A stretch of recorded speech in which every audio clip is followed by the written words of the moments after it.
Hi friends. இன்னைக்கு நம்ம சேனல்ல நம்மளோட லைஃப சிம்பிளிஃபை பண்ணிக்கிறதுக்கும், நம்மள இன்னும் கொஞ்சம் பெட்டரான பெர்சனா மாத்திக்கிறதுக்கும், நம்ம ஃபாலோ பண்ண வேண்டிய ஒரு சில சிம்பிளான ஹேபிட்ஸ் பத்தி தான் நான் உங்களோட ஷேர் பண்ணிக்க போறேன். நம்மளுக்கே நெறைய நேரங்கள்ல தோணும்ல, நம்ம இந்த மாதிரி அந்த டைம்ல இல்லாம இருந்திருக்கலாம். இவங்களோட இந்த ரிலேஷன்ஷிப்ப இப்படி மெயின்டெயின் பண்ணியிருந்தா இந்த ப்ராப்ளம் வராம இருந்திருக்கும். இல்ல இந்த பிரச்சனைய நம்ம இப்படி ஹேண்டில் பண்ணியிருந்தா, இன்னுமே அந்த டைம் பெட்டரான டைமா இருந்திருக்கும். அப்படின்னு சொல்லி ரொம்ப நாள் கடந்ததுக்கு அப்புறம் நினைச்சு ஃபீல் பண்ணுவோம் இல்லையா? அந்த மாதிரி நம்ம ஃபீல் பண்ணக்கூடாது அப்படின்னு யோசிச்சோம்னா, அதுக்கு நம்ம ஒரு சில பழக்கங்கள ரெகுலரா ஃபாலோ பண்ணணும். அந்த பழக்கங்கள் மூலமா தான் நம்மளுக்குள்ள நெறைய மாற்றங்கள் வரும். அந்த மாற்றங்கள் நம்ம ஒரு விஷயத்த அப்ரோச் பண்ற விதத்தையே மாத்தும். அப்போ நம்ம இன்னும் பெட்டரான பெர்சனா இருக்கோமே முன்ன இருந்தத விட அப்படின்னு சொல்லி நம்மளே ஃபீல் பண்ணுவோம். சோ அந்த மாதிரியான ஒரு சில ஹேபிட்ஸ் பத்தி தான் நான் ஒன் பை ஒன்னா உங்களோட ஷேர் பண்ணிக்க போறேன். எல்லாமே ஷார்ட் அண்ட் ஸ்வீட்டா தான் இருக்க போகுது. சோ கண்டிப்பா இந்த வீடியோவை ஸ்கிப் பண்ணாம பாருங்க. உங்களுக்கு ரொம்ப யூஸ்ஃபுல்லா இருக்கும். வாங்க வீடியோக்குள்ள போலாம். Welcome to me and my life. நான் உங்க பிரியா. வீடியோக்குள்ள போறதுக்கு முன்னாடி ஒரு சின்ன ரிக்வெஸ்ட். நீங்க இந்த வீடியோ பார்த்துட்டு இருக்கும் போதோ இல்ல பார்த்து முடிக்கும் போதோ இதுல இருக்க கண்டென்ட் உங்களுக்கு பிடிச்சிருந்ததுன்னா மறக்காம வீடியோ கீழ இருக்க லைக் பட்டனை கிளிக் பண்ணிக்கோங்க. அப்படி நீங்க கொடுக்க போற அந்த குட்டி குட்டி லைக்ஸ் எல்லாமே இன்னும் நல்ல நல்ல கண்டென்ட்லாம் நான் உங்களோட ஷேர் பண்ணிக்கிறதுக்கு எனக்கு கொஞ்சம் மோட்டிவேட்டிங்கா இருக்கும். ஃபர்ஸ்ட், உங்க லைஃப்ல யாருக்காவது ஒரு முக்கியமான இடம் குடுக்குறீங்க அப்படின்னா, அதுக்கு முன்னாடி நெறைய வாட்டி யோசிச்சு குடுங்க. சும்மா பாக்குறவங்க, பழகுறவங்க எல்லாத்துக்கும் இடத்த குடுத்துட்டு, அதுக்கப்புறம் ஒரு நாள் நெனச்சு அத ஃபீல் பண்ணக்கூடாது. இது என்னோட பெர்சனல் எக்ஸ்பீரியன்ஸ்ல இருந்தே சொல்றேன். நான் ஒரு சிலரோட பழகுனேன்னா, அவங்க ரொம்ப நமக்கு உண்மையா இருப்பாங்க. ஒரு 2 வார்த்தை நல்ல விதமா நம்ம கிட்ட பேசிட்டாங்கன்னா, ரொம்ப கேரிங்கான பெர்சன், ரொம்ப நல்லவங்க அப்படின்ற மாதிரிலாம் ஒரு டைம்ல அ யோசிப்பேன். பட் அவங்க நமக்கு பின்னாடி போய் பண்ற சில விஷயங்கள் எல்லாம் நமக்கு தெரிய வரும்பொழுது, இந்த மாதிரியான ஒரு பெர்சனுக்கு நம்ம லைஃப்ல இவ்ளோ ஸ்பேஸ் எல்லாம் குடுத்து வச்சிருந்தோம் அப்படின்னு நினைச்சு ஃபீல் பண்ணுவேன். சோ அந்த மாதிரி உங்க கூட யாராவது பழகுறாங்க, 2 வார்த்தை நல்ல விதமா பேசுறாங்க அப்படின்னா, அவங்கள பத்தி முழுசா தெரிஞ்சுக்காம, அவங்க நம்ம லைஃப்ல இருக்கிறதுக்கு தகுதியானவங்க தான் அப்படின்னு நினைச்சு ஒரு இடத்த குடுத்துருவீங்க. அதுக்கப்புறம் கொஞ்ச நாள் பழக பழக அவங்கள பத்தி தெரிய வரும்பொழுது, அந்த இடத்த ஏன்னா குடுத்தோமோ அப்படின்னு நினைச்சு ஃபீல் பண்ணுவீங்க. இப்படி நீங்க ஒவ்வொருத்தரைய பத்தி தெரியாம உங்க வாழ்க்கையில நெறைய இடம் குடுக்க ஆரம்பிச்சுட்டீங்கன்னா, உங்களுக்கு தகுதியான ஒரு பெர்சன் உங்க லைஃப்ல வரும்பொழுது, இவங்களெல்லாம் நம்பி நம்பி நீங்க ஏமாந்ததுனால, நெறைய கசப்பான அனுபவங்கள் வந்ததுனால, அந்த தகுதியான பெர்சன் வரும்பொழுதும் அவங்க மேல உங்களுக்கு ஒரு டவுட்ஸ் எல்லாம் வர ஆரம்பிச்சுரும். சோ அதனால எப்பவுமே வாழ்க்கையில யாருக்கு இடம் குடுத்தீங்க அப்படின்னாலும், அந்த இடத்துக்கு அவங்க தகுதியானவங்க தானா அப்படின்னு பார்த்து இடம் குடுங்க. இது உங்களோட வாழ்க்கையில நெறைய ப்ராப்ளம்ஸ ஸ்டார்ட்டிங்லயே அவாய்ட் பண்ணிக்கிறதுக்கும் சரி, உங்க மன ஆரோக்கியத்த கெடுத்துக்காம இருக்கிறதுக்கும் சரி, ரொம்பவே ஹெல்ப் பண்ணும். Second tip. ஒரு விஷயமோ, இல்ல ஒரு பெர்சனோ, ஒரு சிச்சுவேஷனோ ஏதோ ஒண்ணு ஆரம்பத்திலே உங்களுக்கு அது சரியா வராது. அது உங்களுக்கானது இல்ல அப்படின்னு தெரிய வரும்பொழுதே, அத அந்த இடத்துல அவாய்ட் பண்ணுங்க. இல்ல அங்க சரி பண்ண முடியும் அப்படின்னா, அத சரி பண்ணுங்க. இல்ல பரவால்ல அப்படின்னு அட்ஜஸ்ட் பண்ண ஆரம்பிச்சீங்க அப்படின்னா, அது கண்டிப்பா ஒரு பெரிய பிரச்சனையில தான் கொண்டு போய் விடும். ஃபார் எக்ஸாம்பிள், நீங்க ஒரு ஃபிரெண்ட் சர்க்கிள்ல இருந்தாலும் சரி, இல்ல மேரேஜ் ஆகி இன்னொரு புதுசா ஒரு வீட்டுக்கு போறதா இருந்தாலும் சரி, நீங்க போகும் பொழுதே அங்க ஒரு விஷயம் உங்களுக்கு சரியா வரல, இல்ல அந்த இடத்துல உங்களுக்கு அது ப்ராப்ளம் குடுக்குற மாதிரி இருக்கு அப்டின்னா, அத அந்த இடத்திலேயே எப்படி சரி பண்ண முடியுமோ, அத சரி பண்ணுங்க. இல்ல அவங்களுக்கு எப்படி புரிய வைக்க முடியுமோ, அப்படி புரிய வைங்க. இல்ல அந்த விஷயத்த அவாய்ட் பண்றதா இருந்துச்சா, எப்படி அவாய்ட் பண்ண முடியுமோ, அப்படி அவாய்ட் பண்ணிக்கோங்க. இல்ல பரவால்ல, அவங்கள நம்ம அட்ஜஸ்ட் பண்ணிக்கலாம். இல்ல இந்த விஷயத்த அட்ஜஸ்ட் பண்ணிக்கலாம் அப்படின்னு சொல்லி, எந்த ஒரு விஷயம் உங்களுக்கான விஷயம் இல்லையோ, அத நீங்க அட்ஜஸ்ட் பண்ண பண்ண, அது ஒரு கட்டத்துல பெரிய பிரச்சனையா உங்களுக்கே முடியும். அந்த டைம்ல நீங்க அத சரி பண்றதுக்கு முயற்சி பண்ணாலும், அதுக்கான நேரமோ, சூழ்நிலையோ அமையுமான்னு 100% நம்மனால சொல்ல முடியாது. சோ அதனால எந்த ஒரு விஷயமா இருந்தாலும் சரி, எந்த ஒரு பெர்சனா இருந்தாலும் சரி, எந்த ஒரு சூழ்நிலையா இருந்தாலும் சரி, அது உங்களுக்கானது இல்ல, இல்ல அந்த விஷயம் உங்களுக்கு சரியா வராது அப்டின்னா, அத ஆரம்பத்திலேயே சரி பண்ணுங்க.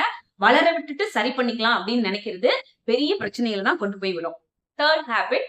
எப்பவுமே யாரையுமே உங்க வாழ்க்கையில உங்களோட இருக்கணும் அப்படின்னு சொல்லி கெஞ்சாதீங்க. உங்க மேல ஒரு அஃபெக்ஷன், லவ், ரெஸ்பெக்ட் இதெல்லாம் இருந்துச்சு அப்படின்னா, உங்கள அவங்க கெஞ்ச விட மாட்டாங்க. அத முதல்ல நீங்க புரிஞ்சுக்கோங்க. அதையும் தாண்டி நெறைய நீங்க உங்களோட நேரத்த குடுக்குறது, உங்களோட எனர்ஜிய குடுக்குறது, அவங்களுக்கு பிடிச்ச மாதிரியான விஷயங்கள்லாம் பண்ணி, அவங்கள நம்ம லைஃப்ல இழுத்து பிடிச்சு வச்சுக்கணும். அவங்கள நம்மளோட லைஃப்ல தக்க வச்சுக்கணும் அப்படின்னு நெனச்சு, எவ்ளோ விஷயங்கள் பண்ணீங்க அப்படின்னாலும், நான் இப்ப சொன்ன மாதிரி ஒரு அஃபெக்ஷனோ, ஒரு ரெஸ்பெக்ட்டோ அவங்களுக்கு உங்க மேல இல்லாதப்போ, நீங்க எவ்ளோ எஃபோர்ட் குடுத்தாலும் அத அவங்க கேர் பண்ணிக்க மாட்டாங்க. அப்படி கேர் பண்ணிக்காத ஒரு பெர்சன உங்க லைஃப்ல பிடிச்சு வச்சு உங்களுக்கு என்ன கிடைக்க போகுது? அதனால எப்பவுமே வந்து யாரையும் உங்களோட உங்க வாழ்க்கையில டிராவல் பண்ணணும்னோ, இல்ல ஒரு ரிலேஷன்ஷிப்ப வந்து தக்க வச்சுக்கணும் அப்படின்னு சொல்லி கெஞ்சுற பழக்கத்த எப்பவுமே வச்சுக்காதீங்க. அது உங்களோட செல்ஃப் ரெஸ்பெக்ட்ட நீங்க இழக்கக்கூடிய நிலைமை வந்து வந்துரும். சோ உங்களுக்கு பிடிச்சிருக்கு, அவங்களுக்கும் உங்களோட அந்த ரிலேஷன்ஷிப்ப மெயின்டெயின் பண்ண பிடிச்சிருக்கு அப்படின்னா, சந்தோஷமா அந்த ஜர்னிய நீங்க வந்து உங்களோட லைஃப்ல எடுத்துட்டு போலாம். இல்ல அது வந்து நம்மளோட லைஃப்க்கு சரியா வராது. அவங்களுக்கு அதுல விருப்பம் இல்ல. இல்ல நமக்கே வந்து ஒருத்தரோட டிராவல் பண்றதுக்கு விருப்பம் இல்ல அப்டின்னா, தள்ளி நின்னுக்கிறது தான் நல்லது. அந்த ரிலேஷன்ஷிப்ப நம்ம மெயின்டெயின் பண்ணாம இருந்துக்கிறது தான் நம்மளோட வாழ்க்கைக்கும், நம்மளோட மன அமைதிக்கும் ரொம்ப ரொம்ப நல்லது. முக்கியமா நம்மளோட செல்ஃப் ரெஸ்பெக்ட், நம்மளோட சுயமரியாதைய நம்ம இழக்காம இருக்கிறதுக்கு இது ரொம்பவே ஹெல்ப் பண்ணும். 4த் ஹேபிட். நம்மனால மாத்த முடியாதுன்னு தெளிவா தெரிஞ்ச ஒரு விஷயத்த நான் மாத்தியே தீருவேன் அப்படின்னு சொல்லி அடம் பிடிக்கிற ஹேபிட் உங்ககிட்ட இருந்துச்சுன்னா, கண்டிப்பா அத மாத்திக்கோங்க. அது எந்த விதத்திலயும் உங்களுக்கு உதவும் செய்யாது. உங்கள வாழ்க்கைய வந்து நெறைய விதத்துல பாதிப்ப உண்டாக்கும். அதாவது ஒரு சிலர வந்து நம்மனால மாத்தவே முடியாது. அவங்க மாறவும் மாட்டாங்க. மாறுனாலும் அது வந்து நிலையானது இல்ல அப்படின்னு நமக்கு தெளிவாவே தெரியும். இருந்தாலும் நான் வந்து ஏதாவது ஒரு விதத்துல மாத்திருவேன் அப்படின்னு சொல்லி நெறைய எஃபோர்ட் குடுத்துக்கிட்டே இருந்தீங்கன்னா, அது உங்களுக்கு ஏமாற்றத்த தான் குடுக்கும். யாரையும் யாருனாலயும் அவ்வளவு ஈஸியா மாத்திர முடியாது. மாற்றம் அப்படின்றது அவங்கவங்களுக்குள்ள வந்தா மட்டும் தான் அது நிலையானதா இருக்கும். அதனால ஒருத்தர மாத்துவேன் அப்படின்னு சொல்லி அந்த ப்ராசஸ்க்குள்ள போனீங்க அப்படின்னா, கண்டிப்பா அதனால ஏமாற போறதும் சரி, அதனால பாதிக்கப்பட போறதும் சரி, நீங்களும் உங்களோட மனநிலைமையும் தான். அத தாண்டி உங்களோட வாழ்க்கையும் நெறைய விதத்துல பாதிப்புக்குள்ளாயிரும். சோ யாரையுமே மாத்துவேன் அப்படின்னு ஒத்த கால்ல நிக்கக்கூடிய பழக்கம் உங்ககிட்ட இருந்துச்சுன்னா, கண்டிப்பா அத மாத்திக்கோங்க. அது எந்த விதத்திலயும் நம்ம வாழ்க்கைக்கு உதவாது. அதனால நம்மளோட டைமும், எனர்ஜியும் தான் வேஸ்ட் ஆகும். Fifth habit. நெறைய உங்கள வந்து விரும்புங்க. உங்கள வந்து நீங்க நெறைய ரெஸ்பெக்ட் பண்ணுங்க. அப்பதான் வந்து உங்க மனசும் சரி, உங்களோட வாழ்க்கையும் சரி, ரொம்ப பீஸ்ஃபுல்லா, ஹேப்பியா இருக்கும். எல்லாரையும் பார்த்துக்கிட்டு, எல்லாருக்கும் எல்லாத்தையும் பண்ணிக்கிட்டு, நம்மள நம்ம கவனிக்காம விட்டுட்டோம் அப்டின்னா, கண்டிப்பா ஒரு நாள் அத நெனச்சு ரொம்ப ஃபீல் பண்ணுவோம். அப்டி நம்ம ஃபீல் பண்ணி உட்கார்ற வயசுல, நமக்கான நேரம் செலவிட முடியுமான்னு தெரியாது. அதுக்கான தெம்பு நம்மளோட உடம்புல இருக்குமா, மனசுல இருக்குமான்னு தெரியாது. அதனால உங்களோட அந்த நாட்கள் இருக்கும் பொழுதே, இப்போ இருந்தே இதுவுமே லேட் கிடையாது. நீங்க என்ன ஏஜ்ல இருந்தாலும். இப்போ இருந்தே உங்களுக்கு வந்து தேவையான விஷயங்கள பண்ணுங்க.